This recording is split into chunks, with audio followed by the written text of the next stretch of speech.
Okay, MOYA writes, I'm out at St. Lucia. I'm here with... Are you a gogo, Demi? No. Are you on your pathway to be a gogo? Yes, so my calling is different because it comes from many nations. It's not just one. What does that mean? As in, the spiritual calling comes from many lineages. Mm. And I haven't had a direct kind of alignment with, I guess, transitioning deeper into the Zulu way of doing things. But to be a healer and starseed and a spirit that is living consciously, I can say I'm that. So where did you grow up? Okay, I was born in the UK, and then I came here to Durban, went to primary school in Durban, and then I moved to Pretoria, went to primary school in Pretoria, and then I moved back to the UK. And then the majority of the time after that I was in London. And then what has, is there a difference in how your spirit feels when you are overseas and when you're here? Got cool. It's like the feeling of home. It's not just, I mean, I do feel home in the UK, but it's just because in Gadraela, like I'm used to the place. It feels like my space where I can walk up and down freely and not think twice. Here, it's a different kind of feeling of home. I feel embraced by nature, but also the people, like how we are towards each other. I was telling you, Guti, lendaba ye ubuntu isakhona in our blood. So siyabingelela, siyabonana, and that is such a nice feeling to feel seen, to feel like there's a community, family spirit, and we care for each other. In the UK, especially in London, it's so busy and it's so hectic all the time that just that togetherness, that feeling that we're on a mission together in this life, I don't know, it's very isolating. And I think it's just, I see it as an office in terms of, I know Guti, when I'm there, I'm doing, you know, my creative work and I'm able to live off of it well. And the thing that I love about London is the access to multicultural experiences. Just all kinds of people are there. You know, you be on a train and every country is in the carriage with you, you know, and I love that experience.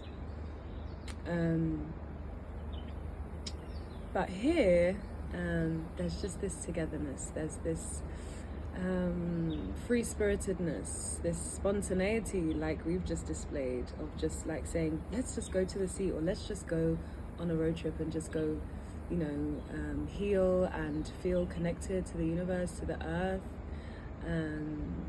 and it gives back, you know, in a way that London does that, but it's restricted. So do you feel as if black people in the UK, there's something that they're missing by not being in Africa?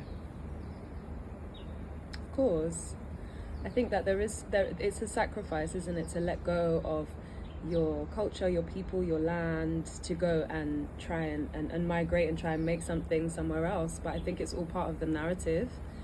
But I think that a lot of people do get stuck in the UK specifically, because it's so expensive, and then you end up, you think you can kind of save or make things work and then come back. Maybe I think a lot of people's intention is to come back, but then it just kind of holds you there. And I think that for me, it's an ancestral connection that I feel when I'm here. I feel supported, even not by necessarily human beings, just the elements. Just there's this feeling of trust that I really, really appreciate. That you know that this is your soil. This is African ancestry that has got you. It's not just you and the people that you're with, it's like all the people that came before you as well. So isn't those a sin to then, how do you marry them into, because you grew up differently, and obviously now when you have to come this side and deal with, like you said, nature, how water responds, even just animals, or the rituals that we do as Abantu. So how do you navigate that space?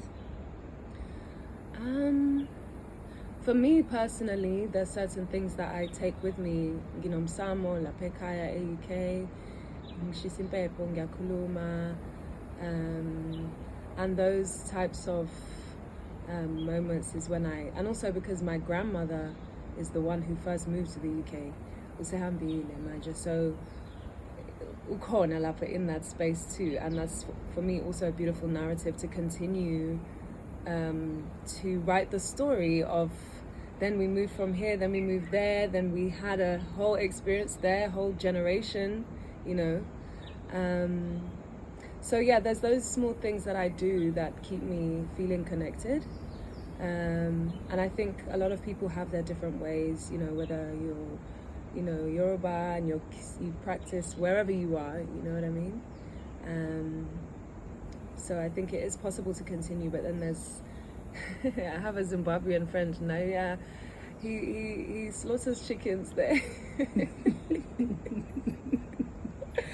I was so shocked when I heard. I was like, you actually slaughtered a whole chicken? He's like, yeah, man, ekaya. I'm like, wow. So I don't know how that whole thing goes. I haven't gone that deep. But there's little things that I do to keep myself feeling like, and it's not so foreign, like I said, because my grandmother and that generation was there. So yeah. Is there a line of healers, Vele, in your home? Yes, I think it's tricky to say. It's not obvious, because I think when Christianity came, we gave up so many things.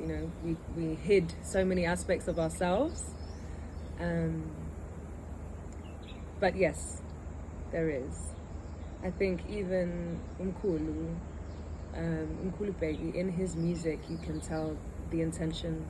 It wasn't like he didn't make songs. Okay, he may have made songs of love, but the majority of the songs had a meditation cue in a way, and he's a great example of healer, a healer that came before me, but also my grandmother, my great grandmother, my mother. So yes. It's a journey. It is a journey. Yeah. It is a journey. And then lastly,